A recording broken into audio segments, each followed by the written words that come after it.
হত্যা করেছে ইসরায়েল, তার প্রতিবাদে ফিলিস্তিন রাষ্ট্র প্রতিষ্ঠার দাবিতে আজকের গণমিছিলের নেতৃত্ব দিচ্ছেন ইসলামী আন্দোলন বাংলাদেশের অবিসংবাদিত নেতা, ইসলামী আন্দোলন বাংলাদেশের আমির মুফতি সৈয়দ রেজাউল করিম পীর সাহেব চরমনাই, অন্যান্য নেতৃবৃন্দ, সাথী বন্ধুগণ, আমরা ফিলিস্তিনের ব্যাপারে অতীতে বলেছেন, এখনো বলছেন, আরবের যে রাষ্ট্রগুলো আছেন সেই রাষ্ট্রগুলো নদী পথ বন্ধ করে দেওয়া দরকার।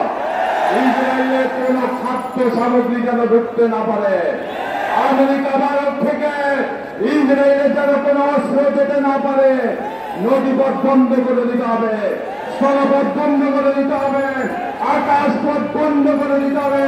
তারা যেইভাবে ফিলিস্তিনকে একটি জেলখানায় পরিণত করেছে, পুরো বিশ্বের মুসলমানদের একটি মাত্র দাবি হবে ইসরায়েলকে আমরা মুক্ত জেলখানায় পরিণত করব। আকাশপথ, স্থলপথ, অস্ত্র রপ্তানি যদি বন্ধ হয়ে যায়, ইসরায়েল মাথা গোজানোর আর সময় পারে না। আজকে কেএফসি বাংলাদেশে কিভাবে চলে, কোকা-কোলা কারা খায় আমরা দেখে নিতে চাই। পেপসি চলবে না বাংলাদেশে, ইউনিয়ন চলবে না। বয়কট করতে হবে সকল মুসলমানকে, বিশ্বের সকল মুসলমানকে। আবারও ফিলিস্তিনের পক্ষে চাপিয়ে পড়ার আহ্বান রেখে শেষ করছি। আসসালামু আলাইকুম।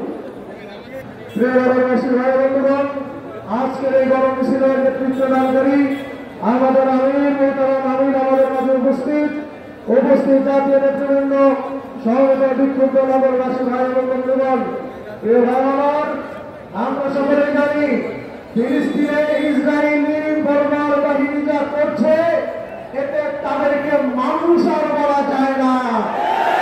যারা এই বর্বরতায় সহযোগিতা করছে এবং মানুষের কাতারে কখনোই পড়ে না, এদের আর জানোয়ার ছাড়া আর কিছুই হতে পারে না। আজকে আমরা গণমিছিল করছি ইসরায়েলের বিরুদ্ধে। আমরা এদেশের মানুষের কিন্তু আজকে ভালো নাই। দ্রব্যমূল্যের যে অবস্থা, মানুষের নবিশ্বাস জুড়েছে, সেগুলো কাঁচা তরকারি এখন 80 টাকার নিচে কাঁচা তরকারি সাধারণত পাওয়া যায় না। আমার গণমিছিল হচ্ছে ইসরায়েলের বিরুদ্ধে, গণমিছিল হচ্ছে ফিলিস্তিনের পক্ষে।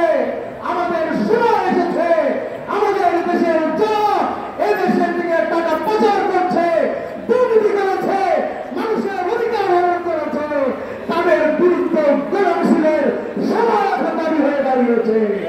আসুন আগামী দিনে পীর সাহেব চরমনাইয়ের নেতৃত্বে